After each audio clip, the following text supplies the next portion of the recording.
Gloire à Dieu, gloire et louange à notre Père et Rédempteur.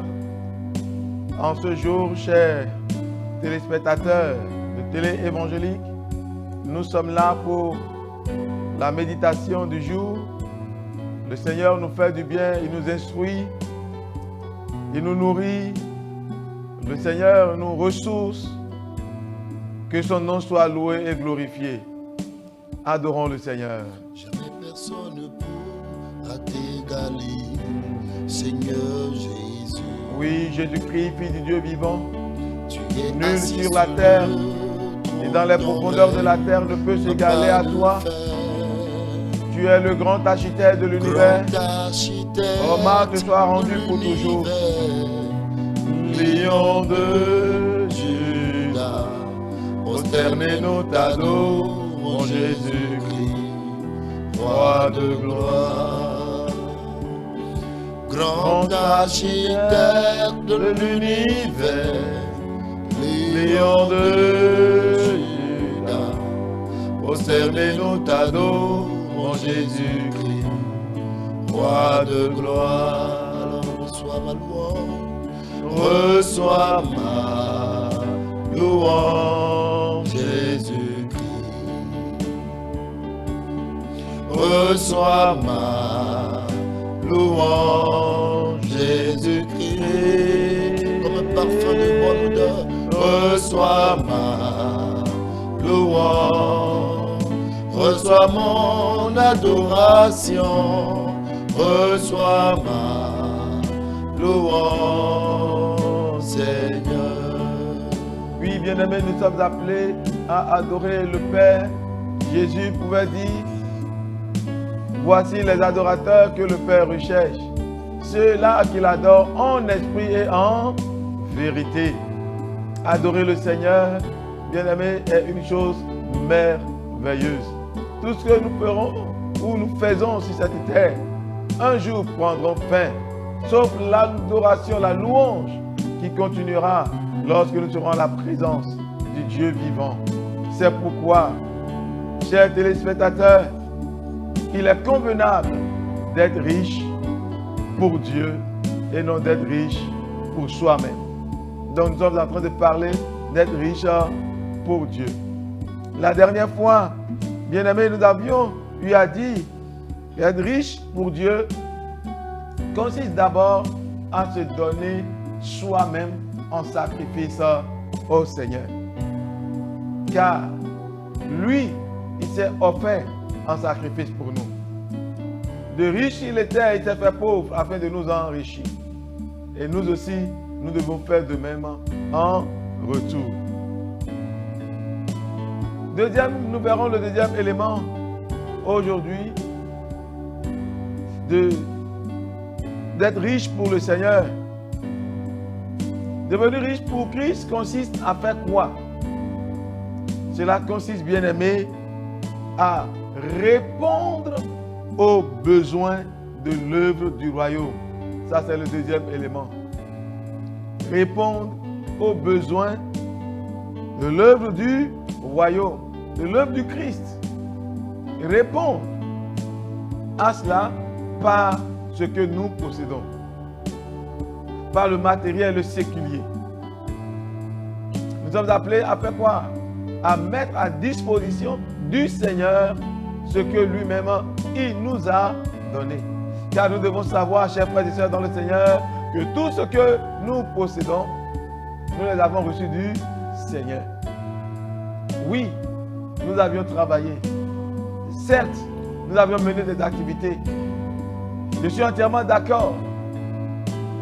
Nous avions passé des nuits blanches pour négocier des affaires, faire de longs voyages, afin de pouvoir posséder, afin de pouvoir obtenir des restos, tout ce que nous avions eu à faire, ce qui nous permet d'avoir le matériel, d'avoir de l'argent, d'avoir le séculier. Mais qu'est-ce que le Seigneur dit à cet homme? Ce jeune homme riche qui allait le voir dans Luc chapitre 12. Nous lirons à partir du verset 33. Voilà ce que dit le Seigneur à cet homme. Il dit, vendez ce que vous possédez et donnez-le en aumône. Faites-vous des bourses qui ne s'usent point, un trésor inépuisable dans les cieux, où le voleur n'approche point et où la teigne ne détruit point. Car là où est ton trésor, là aussi est ton cœur. Là où est ton trésor, là aussi est ton cœur. Donc, chers frères et sœurs, pour être riche pour l'Éternel Dieu, nous devons mettre à sa disposition, à la disposition de son œuvre, ce dont nous avons possession. Des choses que nous avons, le matériel, comme je l'ai dit tantôt, le séculier. Mettre à disposition du Seigneur. Assister, soutenir l'œuvre de l'Éternel. Soutenir, par exemple, l'évangélisation. Soutenir, bien-aimé, par exemple, cette maison, la télé évangélique. Soutenir ceux-là qui sont pleinement au service de l'Éternel, qui vont de lieu en lieu, proclamant l'évangile. Les pasteurs, les prophètes, les apôtres, les docteurs, les évangélistes. Soutenir ceux-là qui sont au service du Seigneur. Là où nous voyons que l'œuvre de l'Éternel a besoin de soutien financier, ne pas attendre à ce qu'on vienne d'abord nous solliciter, mais de façon prompte, investir pour permettre à cette œuvre d'avancer. Bien-aimé, là où un frère est dans un besoin, allez à son secours. Là où un contemporain, un voisin, bien-aimé, qu'il soit né de nouveau ou pas, qu'il soit chrétien ou non, l'assister, le soutenir, lui faire du bien à cause du Seigneur. Ceci faisant, bien-aimé, tu amasses ton trésor dans la patrie céleste, où les voleurs, les escrocs, les gaïmans ne peuvent détruire, ne peuvent voler, ne peuvent soutirer. C'est de ça qu'il s'agit, bien-aimé. Être riche pour le Seigneur Dieu.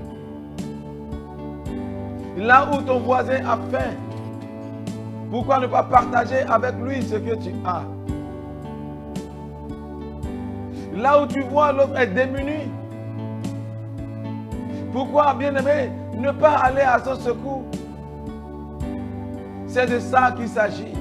Être riche pour le Seigneur Dieu. Il dit, car là où est ton trésor, là aussi est ton cœur.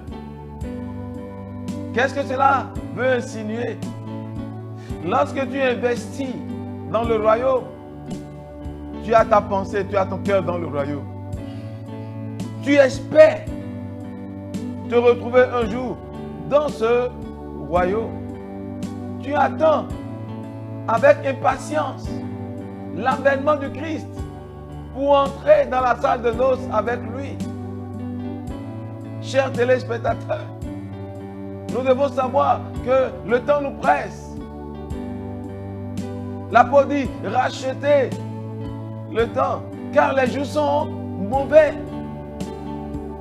Et lorsque nous suivons, chers téléspectateurs, les médias, lorsque nous suivons les réseaux sociaux, il y a tellement de drames aujourd'hui. Et tout nous révèle que l'avènement du Christ est proche.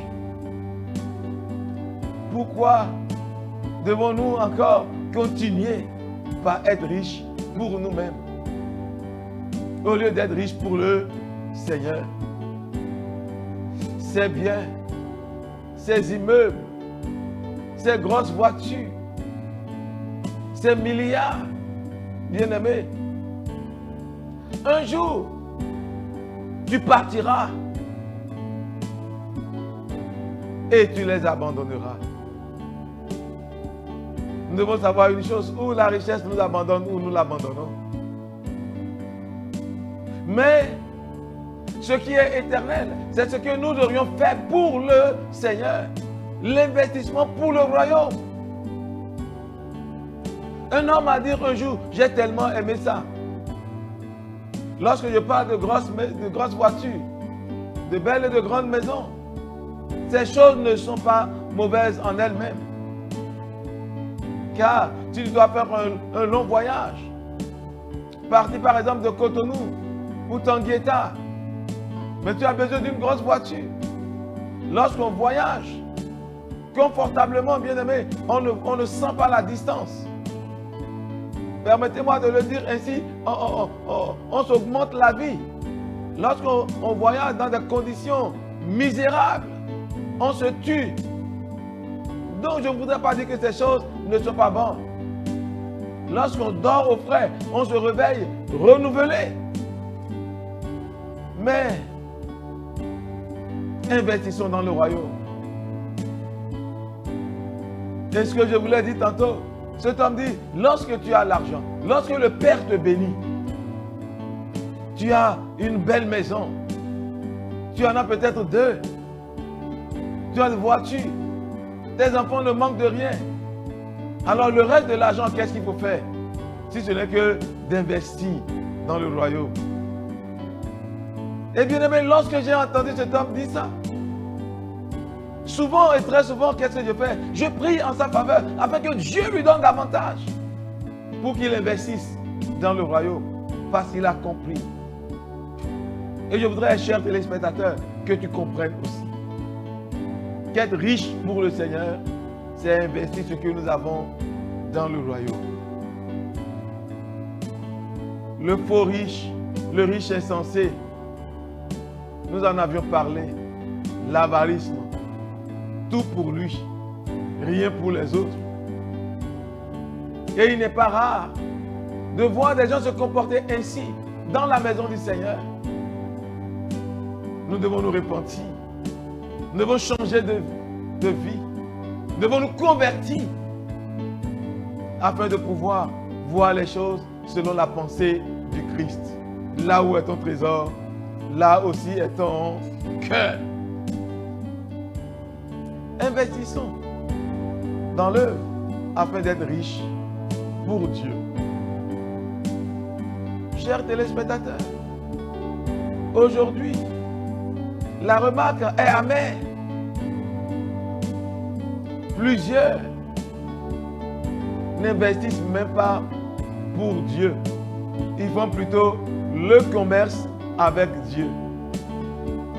On ne donne même pas ça digne parce qu'on aime le Seigneur. On ne donne pas des offrandes. On n'accompagne pas l'œuvre du Seigneur. On n'appuie pas le ministère parce qu'on aime le Seigneur. Mais on le fait parce qu'on veut que Dieu nous donne en retour. Souvent, je dis que ça, ce n'est pas aimer Dieu. Lorsque tu aimes, tu donnes sans rien attendre en retour. Tu donnes sans rien attendre en retour. Je veux terminer en vous racontant cette histoire. Un jour, mon épouse et moi, ma tante, ma chère, ma belle, nous sommes allés à un restaurant, on a fini de manger. Je l'ai invitée et quand on a fini, on devait partir. Elle m'a dit, ah chérie, prochainement c'est moi qui vais t'inviter parce que c'est toi qui m'as invité maintenant. Je lui ai dit non. Je ne t'ai pas invité pour que tu m'invites. Je t'ai invité, je t'ai fait plaisir parce que je t'aime. Et je suis prêt à continuer. Si c'est pour me le rendre, alors ne le fais pas. Mais si c'est parce que tu m'aimes, fais-le. Et c'est ça, bien-aimé, ce que nous devons faire avec le Seigneur. Prions le Seigneur. Éternel, nous voulons te dire merci pour ce moment que nous passons en ta présence. Apprends-nous à être riches pour toi et non à être riches pour nous-mêmes. Que ton nom soit loué, glorifié et exalté à jamais. Dieu vivant, Dieu saint, au nom de Jésus-Christ de Nazareth, Amen. Sudaga, Shalom. Bigo Jewi, Ahosubiwe.